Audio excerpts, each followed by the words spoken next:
जय हिंद, वंदे मातरम, भारत माता की जय। राष्ट्रवाद की बात प्रहार के साथ आप सभी का हार्दिक स्वागत है। दोस्तों, जो परसों चर्चा छिड़ी, मोदी सरकार 3.0 का पहला बिल आया, जो कि 5 अगस्त 2019 और 5 अगस्त 2020 ऐसा ऐतिहासिक पल भारत की राजनीति में आया कि ये हमेशा याद किया जाएगा कि एक धारा 370 हटाई गई और दूसरा 500 साल बाद हिंदुओं को उनका श्री राम जन्मभूमि, श्री राम मंदिर मिला। तो अब बहस कहाँ का विमर्श कहाँ जा रहा है कि ये 1954 में नेहरू जी ने एक नया विधान लाया, वक्फ बोर्ड, और वक्फ बोर्ड को इतना पावर दे दिया 1995 में हिंदुओं से खार खा के कि अगर जिसकी भी प्रॉपर्टी पे ये वक्फ बोर्ड रुमाल जैसा सिस्टम की जहां भी ये रुमाल रख देंगे उनकी प्रॉपर्टी हो जाएगी। ये वक्फ बोर्ड मतलब खुदा को दान करना, एक प्रकार से दान करने की परंपरा को वक्फ अधिनियम कहते हैं, वक्फ बोर्ड की प्रॉपर्टी कहते हैं। तो ये जब वक्फ बोर्ड बना था तो इसका मकसद था कि दलित, पिछड़े, जो कमजोर मुसलमान हैं उनके बेहतरी के लिए ये वक्फ काम करेगा। मगर हुआ इसके विपरीत। अब ये तो लोगों पे जुर्म डाल रहा है। अब 2005 में जहां वक्फ की पूरी संपत्ति 4 लाख एकड़ की प्रॉपर्टी थी, जो अभी 2024 में महज 20 साल के अंदर बढ़ के 9,40,000 एकड़ हो गई। और उस समय इनकी जो रजिस्ट्रेशन था वो 30,000 था, अब 8,40,000 हो गया है। तो उसमें अब जो नया संशोधन आया, अमेंडमेंट 2024, उसमें 5 बातें हैं। जो मैं मुख्य बातें हैं वो आपको बता देता हूं कि सेक्शन 40 रीजन 2 बिलीव के तहत अगर वक्फ बोर्ड किसी की संपत्ति पर अपना दावा करता है तो वो केस सिर्फ ट्रिब्यूनल में ही अपील किया जा सकता है।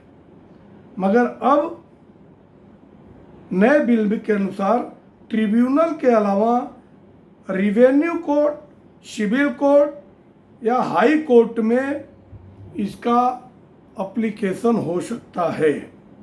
दूसरी बात थी, वक्फ ट्रिब्यूनल का फैसला आखिरी माना जाता है, उसे कहीं चुनौती नहीं दी जा सकती।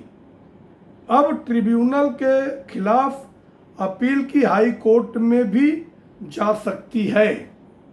और तीसरी बात, किसी जमीन पर मस्जिद हो या उसका उपयोग इस्लामिक उद्देश्य के लिए हो तो ऑटोमेटिक वक्फ की प्रॉपर्टी मान ली जाती है। उस पर भले ही मस्जिद, मगर अब जो बन गया कि भले मस्जिद बनी हो, वह अगर वक्फ बोर्ड की जमीन नहीं है तो वो अमान्य होगी, मानी नहीं जाएगी। चौथी बात है कि वक्फ बोर्ड में पहले कोई महिला और गैर समाज के लोग, गैर धर्म के लोग ट्रिब्यूनल में नहीं होते थे।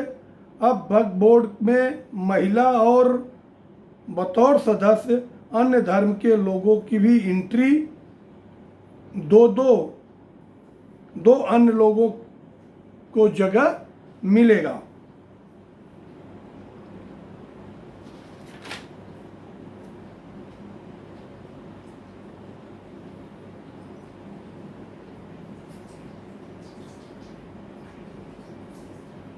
वक्फ बनी थी गरीबों की मदद के लिए, अब वो एक्सटॉर्शन का एक प्रकार से अड्डा बन गया है, जमीन लूटने के लिए।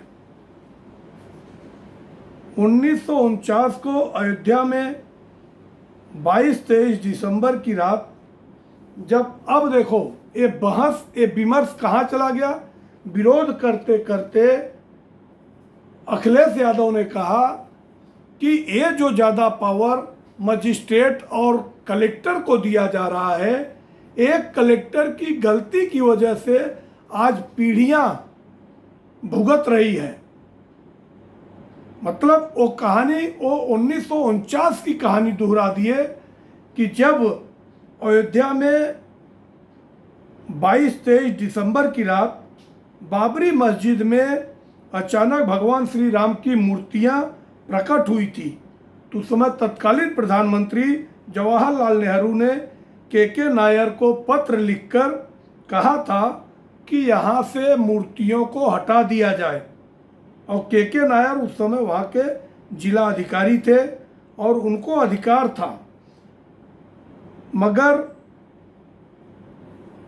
उन्होंने एक बार नहीं 2 बार नेहरू के लेटर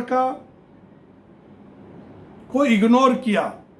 उन्होंने मूर्तियों को हटाया नहीं, और आज अगर वो मूर्तियां हट गई होती तो आज हिंदुओं को भगवान श्री राम का भव्य दिव्य मंदिर नहीं मिलता। इसलिए के नायर का बड़े हिंदू चेहरे में गिनती होती है।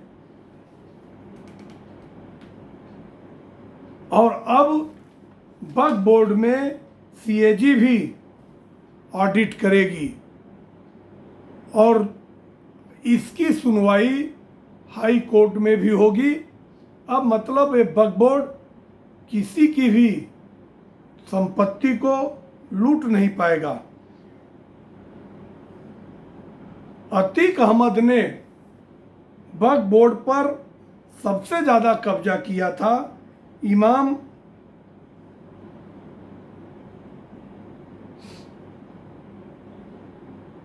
और वहाँ पे शॉपिंग कॉम्प्लेक्स भी बनाया था इमामबाड़ा में, मगर योगी आदित्यनाथ की सरकार ने वहाँ पे बुलडोजर चला के उसको गिरा दिया। अब इस फैसले से जिस दिन, अब ये तो एक बार जेपीसी में दे दिया गया और जेपीसी तुरंत 31 सदस्यीय लोगों की टीम भी गठित हो गई, जिसमें 10 राज्यसभा के सांसद हैं और 21 लोकसभा के सांसद हैं, जिसमें सबसे ज़्यादा ruling party Bharatiya Janata party के 7, जेडीयू का 1, एलजेपीआर का 1, टीडीपी का 1 और कांग्रेस का 3, समाजवादी पार्टी का 1 और डीएमके का 1 और टीएमसी का 1। इस प्रकार मिलाकर इसमें ओवैसी, एआईएमके ओवैसी, जिसमें 4 से 5 मुस्लिम प्रतिनिधि हैं। अब ये सबकी राय लेकर एक विधिवत विमर्श होने के बाद अगले संसद के सत्र में, मतलब विंटर सेशन में, जहां तक उम्मीद है कि ये फिर से मशवरा लोकसभा में फिर से पेश किया जाएगा और एक कानून बनेगा देश से। जैसे धारा 370 हटाकर एक कुरीति ख़त्म किया और ट्रिपल तलाक हटाकर हलाला बंद करके मुस्लिम महिलाओं को न्याय दिए, वैसा ही श्री राम जन्मभूमि का मंदिर बनाकर हिंदू मुस्लिम के बीच में क्लेश बंद किया। तो ये तुष्टीकरण की बात करने वाले सभी राजनीतिक दलों के लिए ये भारतीय जनता पार्टी और एनडीए सरकार जो है वो संतुष्टीकरण करना चाहती है कि ये देश, ये मुल्क सबका है, यहाँ पे किसी का अराजकता नहीं होना चाहिए, सबको मिलके ये देश को चलाना चाहिए और देश तरक्की करे। ये आपस में किसी फजूल में कोई उलझे नहीं। ये इस प्रकार की सोच भारतीय जनता पार्टी और ख़ास तौर से प्रधानमंत्री नरेंद्र मोदी जी और उनके सहयोगी दल, इसमें पूरा समर्थन जेडीयू और टीडीपी का रहा, साथ ही शिवसेना का भी रहा।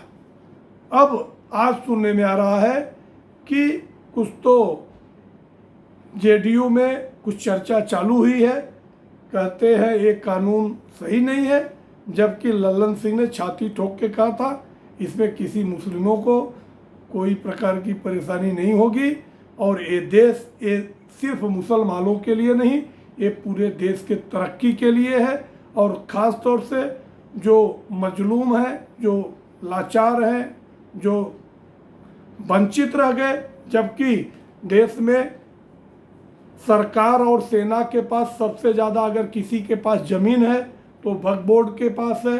और अगर वक्फ बोर्ड इतना संपन्न है, इसके बाद भी मुसलमानों का जो सच्चर कमेटी का रिपोर्ट आया था कि उनकी हालत दलितों से भी गई गुजरी है। तो आने वाले समय में मुस्लिमों का भी एक विकास होगा और वो शिक्षा क्रांति के तरफ जाएंगे, वो रोजगार के तरफ जाएंगे और अगर वो पढ़ लिख के आगे बढ़ेंगे तो देश में हिंसा और अराजकता कम होगी और इससे पूरे देश का संपूर्ण विकास होगा। आप सबकी इसमें क्या राय है? आप हमारे कमेंट सेक्शन में आकर अपने विचार रखें। साथ ही हमारे चैनल को अगर सब्सक्राइब नहीं किए तो सब्सक्राइब करें और बेल आइकन दबाना न भूलें, जिससे नई अपडेट आपको मिलती रहे। जय हिंद, वंदे मातरम, भारत माता की जय।